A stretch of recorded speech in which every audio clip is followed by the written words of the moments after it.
Well, good evening. Welcome to Glasgow Rangers Nation podcast live. Welcome, everybody. And I am absolutely over the moon and delighted to be joined again here on the channel by my co-host, by the other half of the team, Laura. Laura, so good to see you. How are you doing? Oh, I'm really good. I'm so glad to be back. I'm sorry I've not been here for a few weeks, but I'm ecstatic to be back. I've been looking forward to it all day. Absolutely. It's great to have Laura back here talking all things Rangers, even if it has been an absolute emotional roller coaster of a week on more than just the football level. But we're going to stick to football tonight, obviously. A few people already in the live chat. Jake says, evening. It's so good to see the beautiful Laura. There you go, Laura. One of your fans is in the live chat there. Good evening, folks, says DL2. Pacer with his GB flag there. Comfortable the day. Cantwell ran the show. We are going to talk about the game today, obviously. Evening, my fellow Jersey Stone, Cody, Steve Austin. Got to say, love that name. And Janet McFarlane says, good evening, Owen. Hi, Laura. Hi, so, Laura, I think we were talking off air, and one of the things I think we both agreed on is this week, I think it just shows what an absolute emotional roller coaster supporting Rangers really is. 100%. Like I said earlier, it's such a hard job being a Rangers fan. It's so up and down. Over the last couple of months, you're on an absolute high, and then you're last week, a complete low. It's Rangers are driving me mad. Yeah, absolutely driving me berserk as well. It's just you seem to go from buzzing 1 minute to just absolutely down in the dumps the next minute, don't you? It's just there's no rhyme or reason to any of it. No, absolutely. It has been, like you said, an emotional roller coaster with them, and Rangers and Celtic being so close at the top of this league now, and it's just nerve-wracking. Absolutely, 100%. Obviously, the topics, there's a few people bringing up topics that we're going to be talking about tonight. Pacer says Dessa are on 19 goals. Janet McFarlane says Todd Cantwell is red and white and blue. P. Curry says, what a difference with Big Balogun at the back. Big Dessa has been wearing his Mrs. High heels recently, but looks like he's passed them on to Silva. Absolute sitter. So we're going to talk sort of generally, obviously, about today's game and a little bit about Rangers in general, obviously, tonight. Now, Laura, the game today, what did you make of it? Well, as you know, I was a big Goldson fan, but when I seen that Goldson had been dropped, I thought, fair play, Clement. I think he's done that for the fans. I think that was absolutely the right call. And like one of the commenters said there, Balogun, he was great. It made a difference in the back four. Don't get me wrong, I don't think the back four were great, but it definitely made a difference today.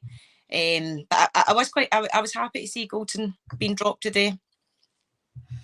Yeah, he hasn't. I mean, look, I'm not. I know I get a lot of bad press at times, and I know some people misconstrue what I say sometimes. But look, I don't hate Connor Goldson, and I never have hated Connor Goldson. Because, I mean, go back and watch some of the videos right at the start of this channel. I was someone who actually stuck up for Goldson on a regular basis. But today was the right decision because he is lacking in confidence. He's lacking in form. He just looks completely off the pace at the moment. I mean, it's not anything against him. He's been a good servant for the club, don't get me wrong. But you're right, Laura. He deserved to be dropped today. And he has looked absolutely dreadful, hasn't he, Laura, over the last few games? Yeah, he's been awful. I don't know what's happened. I mean, Goldson's never been our best player, right? Let's be honest. He's never been, and he makes mistakes, and his mistakes are highlighted because they often lead to us conceding. But he's consistent. He plays every minute of every game. He's been here for the good times and the bad times. So that's always why I've really liked him as a player. But recently, I don't know what's happened. He's dropped the ball. He's not on it at all. And 100%, it was the right call to take him off the day. I mean, I don't know. Is that Goldson's time up now, or is Clement going to be able to fix this? I don't know. I think, to be honest with you, I mean, as much as the thing is, you getting to the point now where Goldson and James Tavernier and obviously Barisic is going anyway. But a lot of these players have been at this club for an awful long time now, and you need to keep refreshing the pile, refreshing the players to get the best out of them. And I think Goldson has been here a very, very long time. He is over 30 now. He isn't going to get faster. He isn't going to get better because players over 30 don't. They go downhill from now on. That's just how it is. Unfortunately in life, when you get to 31, 32, and as I know from being very old, much older than that, as you get older, you slow down. You can't do things you would do when you were nice and young like Lorah is. But, that's just how it is, isn't it? So, yeah, I think moving him on is going to be hard, though, because he's on 40 grand a week, and I can't see any other team paying him that other than perhaps an English club because they've got ridiculous amounts of money. But, I mean, Lorah, do you think it's the end of his time, or do you think that he still has a role to play? Like I was saying there, I'm unsure. With his age, and it's not like Goldson has gradually got worse. Goldson was great, and then just got terrible out of nowhere. So it's not even like he was just kind of, as he was getting older, he was starting to slow down. It just in the last couple of games, he's been awful. It's hard to replace these players. It'll always be hard to replace these players. But for me, I think probably maybe not his time up, but certainly not a starting defender anymore. And I know Balogun's a fair age as well, but Balogun came out and showed us the day that he's got it. So for me, Goldson maybe on the bench.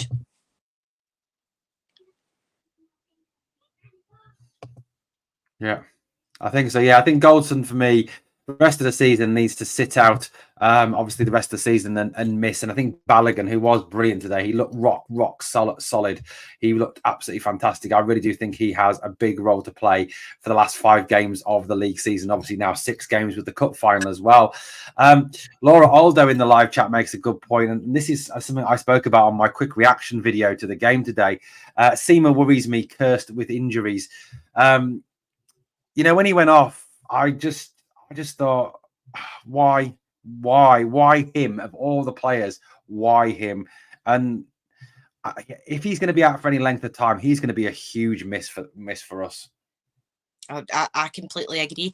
So, what was it that actually happened with Sima? Because I had popped it, and when I came back, he was coming off, and it was only like 14 minutes into the game, and I still now I don't know what happened. What was the injury? I don't know. I don't know what the update was. I haven't seen any update. I've literally I was surreptitiously listening to the game on a earphone hidden under my headset at work. Oh shit, man! I'm going to get sacked now. I missed it as well. And then I watched the game when I got home. But I don't think there was any particular update about what it actually was. I think it'll be another case of it'll be assessed on Monday once whatever swelling has gone down and whatever. So Rob says it was his hamstring. Right. That's a tricky one. I mean, I have no medical. Thank you for those people. I haven't heard anything. Like I said, I've watched the game. I actually watched the game with the sound turn off because I was talking to my daughter whilst I was watching the game and doing other things as well. So, yeah, it's a hamstring injury. Now, obviously, I don't know. I've got no medical background in this, but it depends obviously how serious the hamstring injury is. But that could be a good few weeks out, couldn't it, Laura? Yeah, and like we're saying, I mean, he's just back. Is he going to be another one of these injury-prone players? Rangers cannot afford another injury-prone player. We've got too many. We're paying out far too much money for these people. But to see Sima going off 15 minutes into the game, it was like a gut-wrenching feeling because it was so good to get him back. And then now we don't know how serious this injury is. I done a wee bit of research. I was trying to see if there was anything online, and like they were saying, there was nothing really said about it. But hamstrings, they can be fixed pretty quick, or they can be out for months. So I'm hoping and praying that it's not that serious, because Rangers will miss Sima. We did miss him. Absolutely, 100%. I mean, for me, Laura, I mean, I thought our friend Damien Hendry actually put something out. I think it was on Facebook today. He was watching the game, and I was checking Facebook as well. And he was saying that he said that he felt the dynamic of the game really changed the moment Sima went off. Because Sima, for me, he's strong, he's fast, he's direct. He knows where the goal is. He's the one player that when he gets through on goal, you trust him to put the ball in the back of the net. But the fact that when he gets the ball, his sole intention is to go at the defenders and take them on and go past them. And he worries defenders with his pace. That, for me, is a big, big miss, isn't it? Completely, because for me, Sima is our only player that is doing that.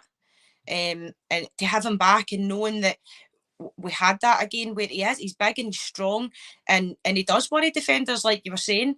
And so for him not, like Damien was saying, does change the dynamic of the game. There isn't anybody up there where they've got the ball at their feet and I'm confident to say they're going to score. But with Sima, I do. I feel like when he's got the ball, he's going to score. But the rest of them, like, I mean, we've seen the day, who was it? I don't, but during the game anyway, just about all of them had the ball at their feet. In the back of my head, I'm just thinking, they're not going to score. They're not going to score. They're not going to score. But it's not like that with Sima. So it is a massive part of Rangers, and it is a big loss when he's not there. Absolutely. There's a few people in the live chat commenting something that will be music to Laura's ears. Well, it's sort of echo. Not, I suppose, not music to Laura's ears, but echoes a lot of what you say, Laura. That I thought Rabbi Matondo had a very, very poor game again today. He just, I don't know. He seems to score these wonder goals, but that's pretty much it. That's pretty much all he does. He flatters to deceive on a regular basis. Mm-hmm. Well, you know how I feel about Matondo. You do get a lot of people that are like, oh, he's great. Right, he's fast and he has scored some amazing goals. But as an all-round player, I don't rate him. I don't think he's great. When I see that he's starting or even when he's coming on, I'm not impressed. I've never been a fan of him. He scored some important goals for us, and like I'm saying, he's got pace. He is fast, but as an all-round player, I don't rate him at all. And I'm pretty sure he got an injury as well.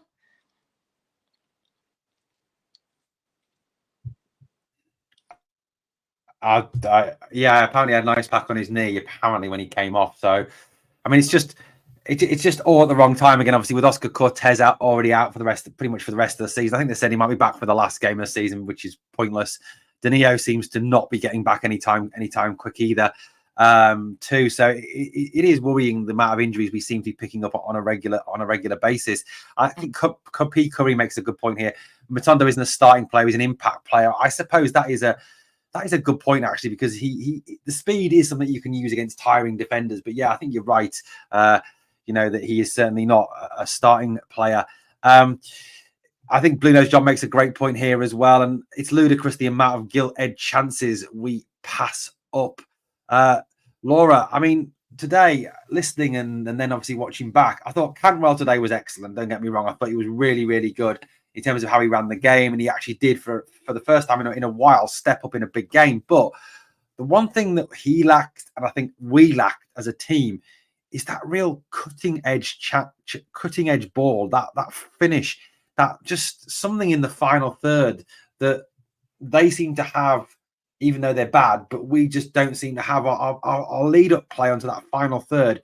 Just the lack of a killer ball or the lack of a killer finish at times is what really costs us a lot of the time. Mm-hmm. I completely agree. I mean, it's so disappointing going forward. There's chances created, but we miss so many chances. Dessers, I think everybody's got the same thing here. He scores goals, and 19 goals for the season. That is a great start to have, but the amount of chances that he misses, it's unforgivable. In my opinion, it's unforgivable. Rangers, we are creating chances and we've got all these chances and we just don't take them. I feel like we don't have a consistent striker, somebody that's on that pitch, and when they've got that ball, they're going to score every time. My main point at Rangers now is the amount of chances that we're missing is unforgivable. Absolutely, 100%. And Zaldo here says it's okay beating the SPFL, but it's Celtic now. We need to beat them twice now. And I think that's a good point. I think that, to me, I mean, just kind of speaking generally, it's the one thing that still really worries me, Laura, is the fact that we seem to have the ability to beat the Hearts. I mean, I think Hearts, it's now 18 games since they got a result against Rangers. We can beat. Okay, we have the blips against Ross County and Dundee, but on the whole, we beat teams in the SPFL on a regular basis and often easily. But just that lot from across the city, there just seems to be some sort of mental block, some sort of mental scarring there that when they turn up, that it's kind of like a green and grey kryptonite. I don't know. It just, something seems to stop our players from performing. Mm-hmm. It happens all the time. We just don't show up against Celtic. I feel like when Rangers are playing pressure games, and right now every game's big pressure, don't get me wrong, but with these big pressure games, these big important games, Rangers just bottle it. They're a completely different team. They don't show up, and against Celtic again, we are a different team playing them. I feel like 95% of the players don't show up against Celtic. I actually think we were really lucky to draw with them.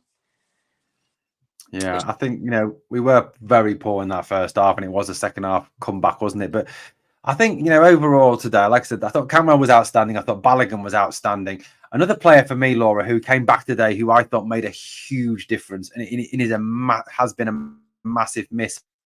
And I think had he played in the last two games, we may have seen different results.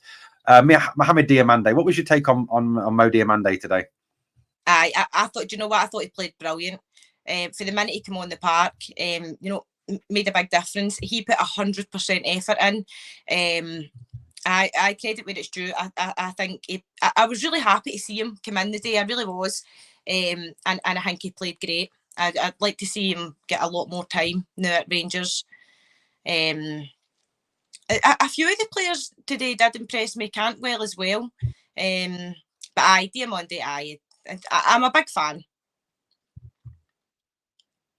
He is a good player, and I think, as I've mentioned on a number of videos this week and across, since he's come, he seems to just up the tempo. He finds space. He passes the ball through the lines. He goes past someone to then get attacks going, and it's something we've kind of struggled over the last few games to do, is to get that ball moving with any sort of pace. It's just been passive. It's been slow. It's just been a bit boring, really, hasn't it, against Ross County and against Dundee. And look, today wasn't a great performance. It was a kind of, I don't know. It was a decent. Should we say decent performance? I don't know. What was your assessment, Laura? What would you say? If you had to sort of put a grade on it? Yeah, I walked away from that game today saying, we've played better than we have done in the last two games, but still not overly impressed. There's still a lot of work to be done. I wasn't thrilled with the performance. Decent is a good word. I would say we played decent today. Like I said to you before, going into that game, I don't often feel this way, but I wasn't even confident going in against Hearts. And Rangers beat Hearts every game we do, but I wasn't confident for today's game. But after the game, I did feel, we picked up a wee bit. We did play a wee bit better, but I think you've got the right word there. We played decent today.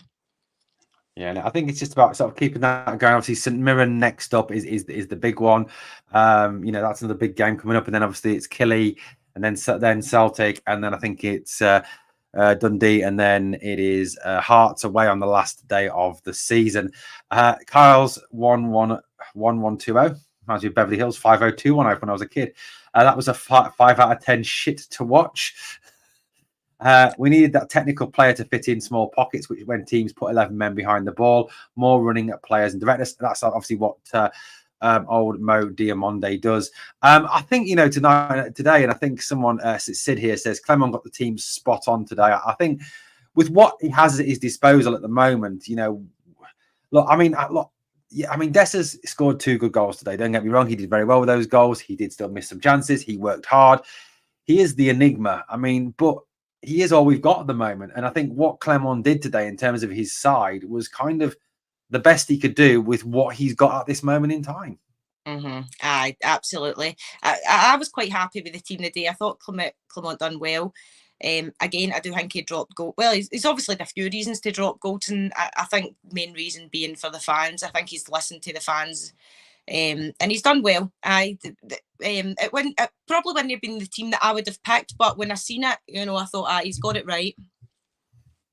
Absolutely, I think he did today, and I think, like I said, you've got Kemar Roof there, but I thought Kemar Roof was exceptionally disappointing when he played on Wednesday night. I think part of that was down to service, but look, I get that Kemar is a very good finisher, and he is a very good finisher.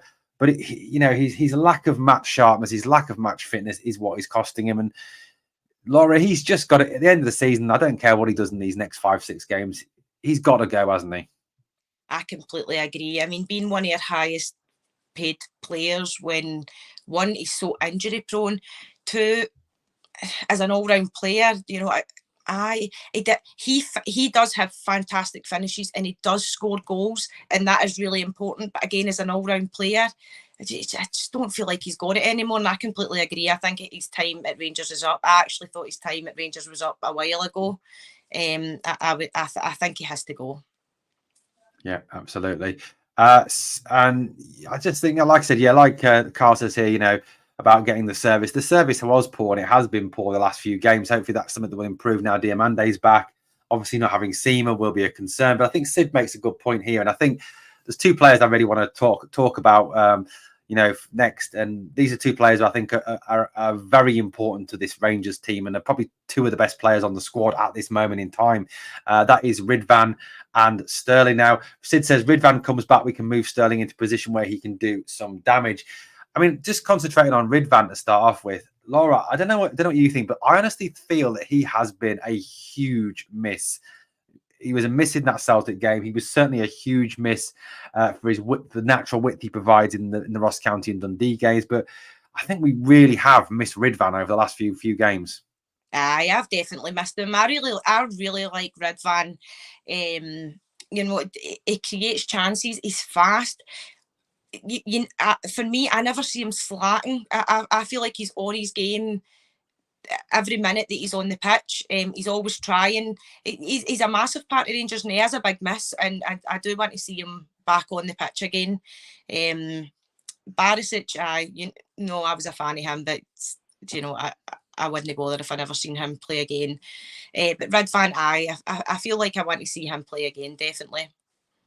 Yeah, I think for me, Ridvan he provides a width. He goes outside. He's the one that gives you that natural width on the left. And I think, when you play against teams that are playing a mid and low block against you and they're stuffing the centre of the field, you do need width. And we haven't really got a natural width to us. I mean, Tav and Sima try out wide right, but Ridvan, he's quick, he's skillful, he goes past people. He has that natural width. And I think also the issue is when you've got a team that is unbalanced with no natural left footers, it naturally all comes in anyway away towards the right side, and teams can then move across and just condense it all down. I think that is a lot of why we struggled to break Dundee down, why we perhaps didn't play as well against Ross County. But having that natural left footer of Ridvan is just something we definitely need to do. Aye, 100%. He does. It changes the dynamic of a game when he's in, and I miss him. He's a tiny wee guy, but he's got some impact in the game. Absolutely, 100% he has. Absolutely.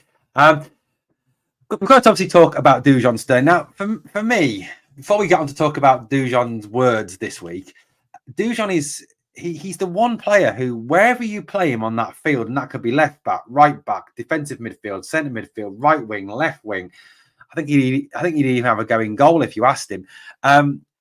He's just... He tries. He's got passion. He's got fight. He never stops running. He uses the ball well. He's become almost undroppable, in my opinion. Undroppable, absolutely. Complete. Oh. Sorry, something's come up on my screen. Oh, I think we're back. Yeah, you are. Yeah. Hello. Oh, yeah. Aye, undroppable. That's the word. 100%. Yeah, absolutely. Hugh says, "Did you watch the game?" I did watch it when I got home, Hugh, after work. I sat down and rewatched it. Didn't watch it live, rewatched it. Listened to it surreptitiously live. Shouldn't be saying that, should I? But I did. And obviously, we've got I said I did watch it. Yeah, but yes, Sterling, talisman of the future, cult hero. He's a machine. He runs through brick walls for this team. And now, Laura, he had some honest words to say during the week. What was your take on what Dujon said during the week? Do you know, I've seen a few people saying it was a bit unprofessional. No, I think he hit the nail on the head. I think what he said was absolutely spot on, and I think he's got quite a lot of fans on his side now, where you don't hear many people describe their team like that publicly. But I don't think there was anything wrong with what he said. He was angry, he was upset. Like he said, his team were playing exactly how he said they were playing, and fair play to him. Fair play. Absolutely. And Pete Curry says here, Sterling loves a tackle. I like that. And a player to absolutely hammer folk. He is absolute quality in what he does, and he runs through brick walls. He fights. His game's come on so much over the last few months as well. The way he distributes the ball, he's not afraid to have a go now. And I honestly feel that he is probably his best position is probably centre midfield, where he can really influence the game. I mean, what do you feel, Laura? Where do you feel he's best suited? 100% centre midfield. I said that today. I think that's where he performs at his best. You see him at his best. I mean, it is good. He can play a few different positions, but for me, centre mid, 100%, that's where he should be. Absolutely. And RFT56 thinks it's 19. That's Dessa's goals tally this year. And look, we're not disputing the fact the guy scored goals, and he's done well today. Let's just leave it at that. He's done very well today. He's got a good goal. The first goal, the way he moved the ball and got from one foot to the other and scored. And then obviously the second goal owes a lot to that run from Todd Cantwell, which was just mesmeric. I honestly thought, Laura, when Todd Cantwell went through and he was going at those three players, I thought he was just going to walk past all of them and smash it in the back of the net. Aye, so did I. He was really good today. He really was. He stood out for me. For me, he would have been man of the match today for me.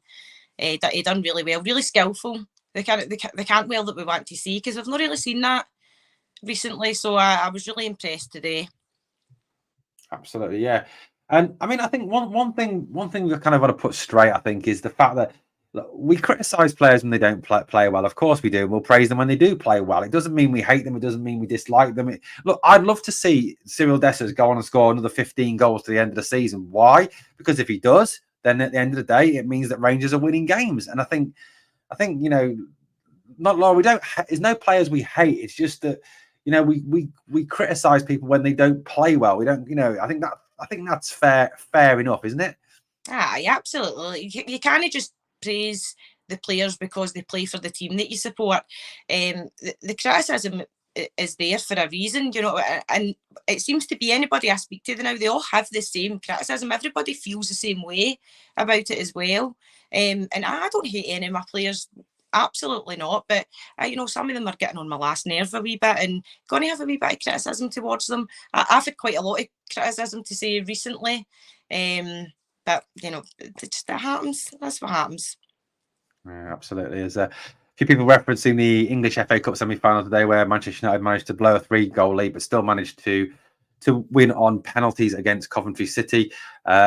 Got to say, for those of you saying Coventry were robbed and Coventry, but yes, Coventry did play well. I don't really want to talk about them because I do live in the Coventry area. I do live quite close to the city of Coventry, and I absolutely despise Coventry City, and I despise the city with a passion. It is an absolute hellhole. It really genuinely is, guys. If any of you in Scotland want to come down to the Midlands, don't come to Coventry. It's not nice. Put it this way. It's so bad it makes Clydebank look like Las Vegas. There we go.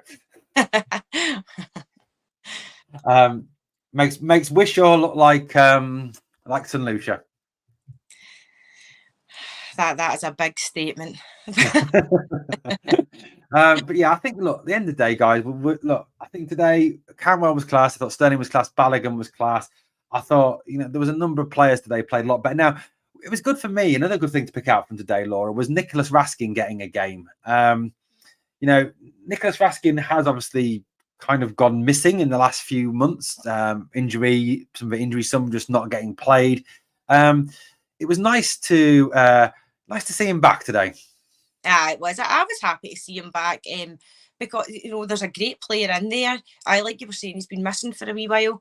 When he first came to Rangers, such high hopes for him. It was a bit of a shame that he got injured, but I was more than happy to see him on to get a game. And I think he played well as well. I'm not going to say fantastic, but I'm going to say he played well. Yeah, he did well, and I think again he's one that I think look, he has had some criticism, but at the end of the day, I think if he can come back, if he can step up, if he can start to play somewhere near to the player that he was at the end of last season, it's all going to stand us in good stead going forward towards the end of the season, towards those split games, which are going to be 5 very tough split games, which forget the Celtic game for a minute, but the other 4 games that we play, everyone treats Rangers as their cup final. Everyone's bang up. And the more players we've got back, the better level of player we've got back, the better it's going to be. The bigger squad that he's got to choose from, the better it's going to be for the club. Blue Nose John asks a question in the live chat. He says, now I'm going to probably very horribly mispronounce this, and I do apologise. Does Laura know the Braydale area? Yep. Born and bred in Newmains, always been for there, so Braydale's a place in Newmains. I know it very well. I lived there my whole life, so I know it well, yeah. Blue Nose Johnson, that's where his stepdad comes from, though he lives 2 minutes from Hampden now. There we go. Gordon Turnbull says, I thought people were sent to Coventry. Yeah, that is a well-known saying. Janet says, okay, Owen, hate Aberdeen. They were robbed alike. No, I would never get a job in the diplomatic corps. I don't want a job in the diplomatic corps. You know, I think if we do, I mean, Laura and I were talking off air, and we were talking obviously about, you know, we're both absolutely delighted at today's performance, delighted at the fact that, you know, we're going to a cup final, delighted at the fact we've got a chance to win a cup double this season. I think if someone had said to us back when Beale was sacked, Laura, you'll win. You'll win, and I know we haven't yet, but let's just say we do. You'll win both domestic cup competitions. Sorry, you've taken that. And I'm going to have to switch my mic just for 1 minute. Is that all right? No, I will be straight. Okay.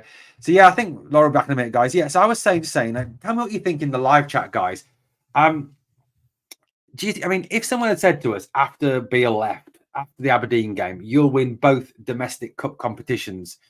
And I know the last few weeks have been exceptionally disappointing. I really do. You know, really do think that, you know, the last few weeks have been exceptionally disappointing, and we've kind of given the league impetus back then. But forgetting the league for a minute, if someone had said to us back after Beale was sacked, you'll win both domestic cup competitions this season, would you have taken that? Would you have taken that? Dominic, I'm not giving up on the league. Celtic are more than capable. I agree. Celtic are more than capable of a wobble, mate. But I'm just saying, on the whole, I think we would have probably taken that back after Beale was sacked. Just saying, Laura, I notice it, and I'm not giving up on the league by any stretch of the imagination. So please don't. And John Vito says, cup is nothing. We wanted the league and those shitbags of crap themselves. Yeah, I understand that, and I get that. But what I'm saying is, after Beale was sacked, after the Aberdeen game where we were 7, 8, 9 points behind, if someone had said you'll come out of this season, you get you'll win 2 cup competitions. I'm not saying, if anyone says I'm giving up on the league, I'm not. I'm just saying that we probably would have taken that. Mm-hmm. Absolutely, 100% agree. We would snatch that up in settings. So no, I completely agree with that. We should be happy with what we've achieved, and I wouldn't have believed it. You know, if somebody said that, I wouldn't have believed it. So I completely agree. So Kevin Robb says no, he wouldn't have taken that. I think the problem is, Laura, and you and I were talking this about this off air, and it's really frustrating. And I know, Laura, you and I think feel the same on this. That I don't want to say we almost had one hand on the league title, but that's how it felt to me before these recent results. It felt like that to me as well. I had never got to a point where I thought, we've won the league. I got to a point where I'm like, this is completely 50-50 now. We have got 50-50 chance of winning this league. Like, the race is on completely. We've got just as much chance as Celtic now. I'm not saying we've handed the league away. I'm not saying we've lost the league either. I just don't quite feel that way anymore. I mean, the last 2 games, you know, it's understandable that people will feel this way. It's deflating. And I don't quite feel that way now. The race is still on. I'm the one of these people that are saying that's it, the league's over. No, it isn't. It's not over yet. There's still games to be played. And like we've seen in Scottish football, anything can happen. I mean, they're, you know, Ross County and, you know, and Celtic have done the same as well. Anything can happen. Between Scottish refs and Scottish pitches, who knows? Absolutely. Blue Nose John said Alex McLeish did that, then won us our treble the following season. Pico says that Celtic's defending has been just as bad as ours recently. Kevin Robb makes a good point. What money the 2 cups bring in compared to the league? I suppose the league unlocks the Champions League. I think you're right. And I think, look, the league isn't done yet. I know we're hearing it from across the city and they're loving it at the moment. And look, I'd be doing the same if the boot was on the other foot. Of course I would. And no, we haven't given up on the league yet. Let's face it, we have not given up on the league yet. And like Laura says, anything is possible with Scottish refs, Scottish pitches, Scottish football. Anything can happen. Because if someone had said, "Oh, Rangers will go to Ross County and lose," no one would have believed them. Genuinely, no one would have believed them. And I think you're right, Laura. There's a games in there where they can still trip up. Killy away. Hearts, I know Hearts have got to go to Parkhead to play, but Hearts have already beaten them there this season, and Hearts are a decent team this year in the league. So, yeah, I think you're right. It's not over yet, is it? No, it's not over yet. It's so unpredictable. It's definitely not over yet. Anything can happen. You've seen the fans' atmosphere today. It was absolutely fantastic. Need the fans to keep that up, because the fans are a massive part of it. And if these players and managers are constantly seeing negative comments, that's going to have an effect. You need everybody to keep the spirits up, keep the faith, because the league isn't over yet. There's still games to be played. This can still be done. It's going to be hard. The pressure's on massively now, but it can be done. And I think we're trying to be optimistic, guys. We had a pretty emotional week, and I was very angry during the week after the Dundee game, and very angry after the Ross County game. And I still think no matter what we achieve this season, there's still a lot of players that need to go at the end of this season because their mentality is not right. And like someone just commented, I can't remember here. Stuart just commented in the live chat. Too many of our players don't understand what it means to play for Rangers, and the ones that do are constantly letting us down, which I agree with. I think there's still a lot to play for. They've got to go to Killy away and get something. They've got to play Hearts and Shankland and get something. This isn't over yet. I did actually read a very comical thing about doing a Rangers, and it would be that we go to Parkhead, Laura, and we beat them at Parkhead, and then we go and lose the next week. That is so true. That is such a Rangers thing to happen. Very typical of Rangers for that to happen. Absolutely, 100%. John Lammy says, if we go to Celtic Park and win, I bet we go on to win the title. Because I do think that is something that would do damage, but it is going to be tough. Our record against them in recent times has been particularly awful, and it's not good at Parkhead. Of course it isn't. But we do have to keep believing. We do absolutely have to keep on believing. It is just, it's going to be an emotional roller coaster right through to the end of the season, isn't it, Laura? Aye, absolutely. There's going to be ups and downs, tears, laughter, a wee bit of everything. I've still got some faith there. I'm not completely disappointed. Obviously, I was after the 2 games there, but there's a lot to come. Just need to keep the faith, keep the fans up, keep the fans singing, and let's just see how it goes. Absolutely. And Pico, he says, if we build on today, we can do it. We've done it before. And I think, look, there's a lot of fans that feel like John feels here. He says, "Oh, stop kidding yourself. We had them, we let them off the hook. It's not going to happen a second time."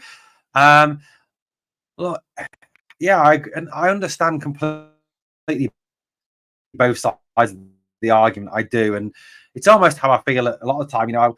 This is going to sound incredibly. I don't know, Laura, if you have this, but I even lie awake at night sometimes thinking about the different permutations and feeling angry about different things. And if we did this, if we did that, if you changed this, if you played this one, this would be different. I don't know. Perhaps it's all getting me a bit too much, Laura. Overthink it a bit too much. Nah, I'm like that when the game's on. I'm like, tweaks here, change this, if we've done this, if we've done that. Of course, I think a lot of people think that way. I don't quite lie in bed at night awake thinking about it, mind you, but a lot goes through my head. I sit here thinking, see if I was that manager, I would do this and I would do that. Would I know? But make me a manager for a day. Sounds like a good plan, that. Stuart says, will Clement stick with Balogun, or will he bring Goldson back? For me, Balogun is a starter every game. I think, Stuart, I think you're right. I think for me, on through to the end of the season, it has to be Balogun and Suter. I'm not saying that Balogun is the long-term answer because he's 36, and I'm not saying that Suter's the long-term answer because he does seem to have a mistake in him, but he probably has been our best defender this season. But yeah, I would stick with Balogun and Goldson until the end of the season. So this week, obviously, Laura, we're going to build up towards the St Mirren game here on the channel. We will be live streaming it next weekend. Laura, how are you feeling at the end of this emotional week, this roller coaster of a week? Deflated. I feel a bit better after the game of the day. And like I'm saying, we definitely played much better than what we have been playing, just no great. So I'm not fully confident going in here. I'm not absolutely full of confidence, but confident enough to say that we're going to get a win. I don't think it'll be an easy win, but I do reckon we'll walk away with a win. Yeah, absolutely. So, guys, we're going to call out a pod for tonight because both Lo and I have got a few things we need to take care of tonight. Guys, thank you so much to everyone who's joined us in the live chat tonight with your comments, with all your questions, with all your views tonight. And I think, like I've always said, for me, this is the reason we do these lives, is to get you involved, to get your opinions, to get your thoughts. Because, I've said in the past, we're the lucky ones who sit up here and talk crap for 40 minutes about Rangers. But without you, we wouldn't be anything. And that's why I always try and bring comments. I try and read them when I can, but I always try and bring your comments up and mention what you're saying. Lorah, it has been absolutely fantastic to have you back. Have you back on the channel. It's been a pleasure speaking to you tonight, Lorah. Anything you want to finish off with? Just the same. I'm absolutely over the moon to be back.